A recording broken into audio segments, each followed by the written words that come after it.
Truth, culture, politics, no filter. This is Jamaica 87. I want to remind you of how hard women had to fight to Nakeisha Burchell. I want to remind you of how hard women had to fight to get to leadership positions. I also want to remind you that there have been only 3 women speakers of the House. And I also want to remind you that when women assert themselves, they are or should not be seen as bullies. They should not be seen as controlling. What they're doing is they are leaders. They're showing their leadership. Just like when a man, is showing leadership, you say they're strong. And yes,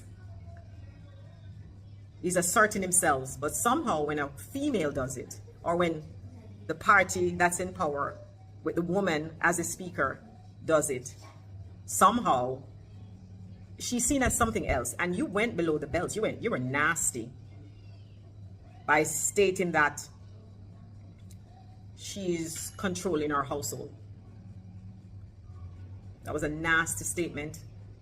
You came to the parliament a week ago and you got what you wanted. You got the publicity that you wanted because people are still talking about it. You came to the parliament understanding that if you wanted to speak patois, which was bad patois that you spoke, by the way, because you didn't even sound right, that if you wanted to speak patois, that all you needed to do was just inform the speaker before. And I'm sure she would have allowed it because I think she's a very fair person. And you failed to do that because you wanted to be contentious. That's it, period. You wanted to be contentious because you knew if you started off with patois, the speaker was going to stop you in your tracks because it's not allowed unless you ask permission before. So you got what you wanted, right? You got the publicity, you're on the podcast, you're making the rounds, you're on TV and defending something that you shouldn't defend. You just shouldn't be defending it. You are a lawmaker. You are there to make laws. That's the first thing that you're there to do as a parliamentarian. That's the first thing we're all there to do as parliamentarians.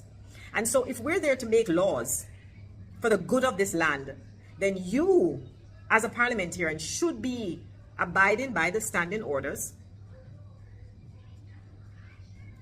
And if you believe the speaker asserting herself and saying that we must stick to the standing order, and you cannot show me or anybody in this country where the speaker was wrong by sticking with the standing order to say that if you needed permission to speak or dialect or patois, then you knew what you had to do. You were supposed to ask permission and you didn't. So period. You have no leg to stand on. None. I don't care how many rounds you make. I don't care how many TV shows you go on. You are just wrong.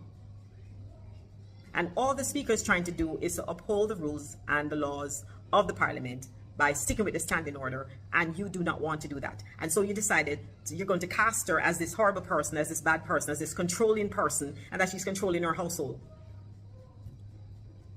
We fought too hard as women to get to where we are. For you as a woman to cast her in this light, and I take offense as a woman. I take offense as a woman. I don't know if you also notice, there's one bathroom and one toilet to share for all of us women in the parliament on our side. You know why that is? Because for decades, ma'am, the parliament was controlled by men. If you look on the walls, it's all men faces.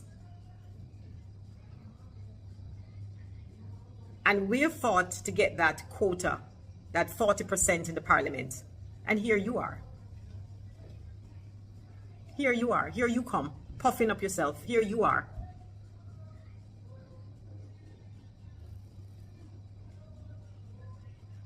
Juliet is not going anywhere. She's going to continue to be the speaker. And you need to start abiding by the standing order, because you are a parliamentarian who took an oath to uphold the laws of this land. You need to uphold the laws of the standing order going forward.